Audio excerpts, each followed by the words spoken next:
Genesis chapter 9 and chapter 10. Genesis chapter 9. So God blessed Noah and his sons and said to them, quote, "Be fruitful and multiply and fill the earth. And the fear of you and the dread of you shall be on every beast of the earth, on every bird of the air, and it says here, on all that move on the earth, and on all the fish of the sea." Interesting. The fear of you, saying to Noah and family, right? Of you and the dread of you shall be on every beast of the earth, on every bird of the air, on all that move on the earth, and on all the fish of the sea. They are given into your hand. Every moving thing that lives shall be food for you. I have given you all things, even as the green herbs. But you shall not eat flesh with its life, that is, its blood. Okay? That's the new rule there from God to man at that time. Surely, for your lifeblood, I will demand a reckoning. From the hand of every beast I will require it, and from the hand of man. From the hand of every man's brother I will require the life of man. So, after everything was wiped out, this was the new rule from God to Noah and his children. You shall not eat flesh with its life, that is its blood. So I guess that's where cooking or draining blood and then cooking whatever you were going to eat back then came into play. Surely for your lifeblood, I guess that's where man's lifeblood, I will demand a reckoning. From the hand of every beast I will require it, and from the hand of man. From the hand of every man's brother I will require the life of man. It says, quote, "Whoever sheds man's blood, by man his blood shall be shed. For in the image of God, God, made man. And as for you, be fruitful and multiply, bring forth abundantly in the earth, and multiply in it." End quote. Then God spoke to Noah and to his sons with him, saying, quote, "And as for me, behold, I establish my covenant with you and with your descendants after you, and with every living creature that is with you, the birds, the cattle, and every beast of the earth with you, of all that go out of the ark, every beast of the earth. Thus I establish my covenant with you." And here's the covenant right there. "Never again shall all flesh be cut off by the waters of the flood. Never again shall there be a flood to destroy the earth." End quote. And God said, quote, This is the sign of the covenant which I make between me and you and every living creature that is with you for perpetual generations." That means that goes on even to our day today. Look at this, is the actual sign of that covenant. "I set my rainbow in the cloud. So the rainbow belongs to God. And it shall be for the sign of the covenant between me and the earth.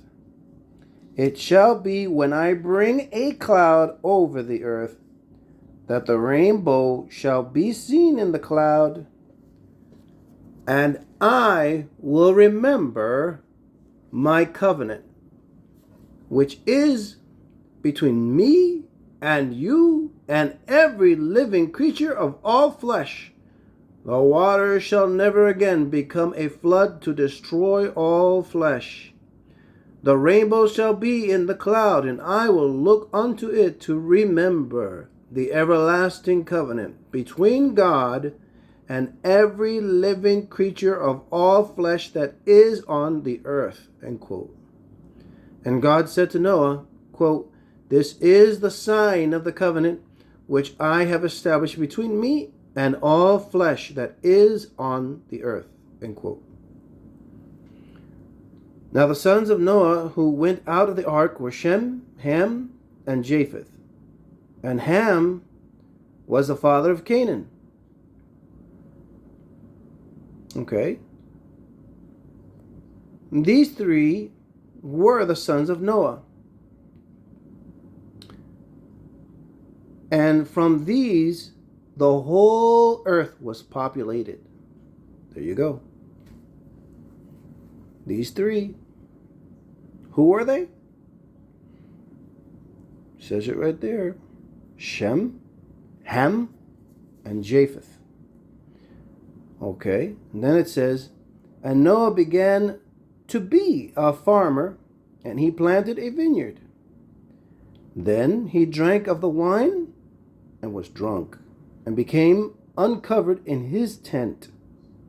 And Ham, the father of Canaan, saw the nakedness of his father, and told his two brothers outside. But Shem and Japheth took a garment, laid it on both of their shoulders, and went backward and covered the nakedness of their father. Their faces were turned away, and they did not see their father's nakedness. So Noah awoke from his wine and knew what his younger son had done to him. Then Noah said, cursed be Canaan.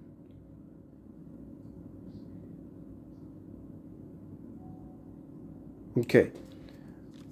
So Noah had three sons, Shem, Ham, and Japheth.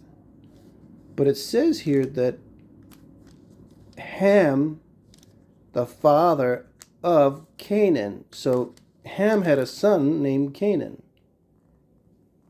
Oh, it was not the original. Wait a minute, hold on. Where is it? And Ham, it was one of Noah's sons. The father of Canaan saw the nakedness of his father. That's what happened. So it was one of Noah's sons that did look at his father's nakedness. I was kind of wondering why would Noah curse his grandson Canaan instead of his son Ham? I don't know. Cursed be Canaan. Next page.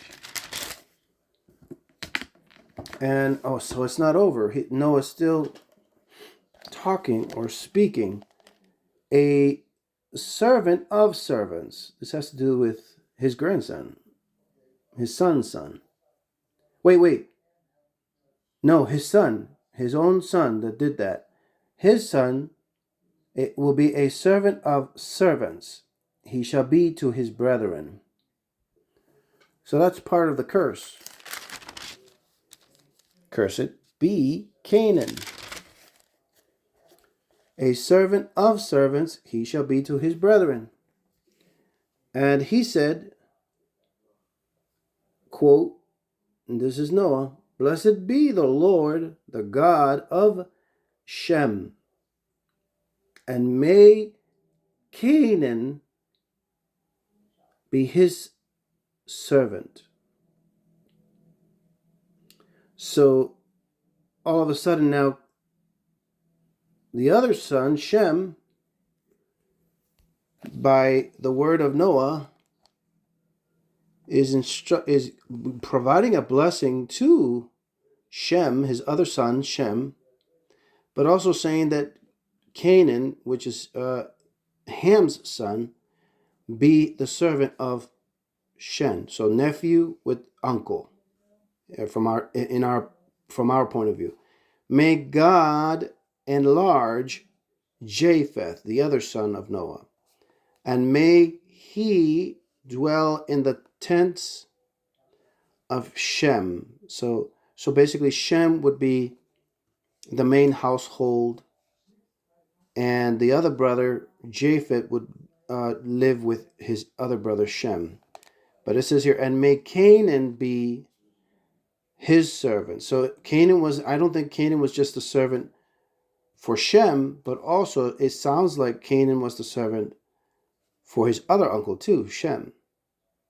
So, end quote. And Noah lived after the flood, how many years? 350 years. So all the days of Noah were 900, and 50 years, and he died. 950 years. Amen. That's the end of the reading of Genesis chapter 8 and 9.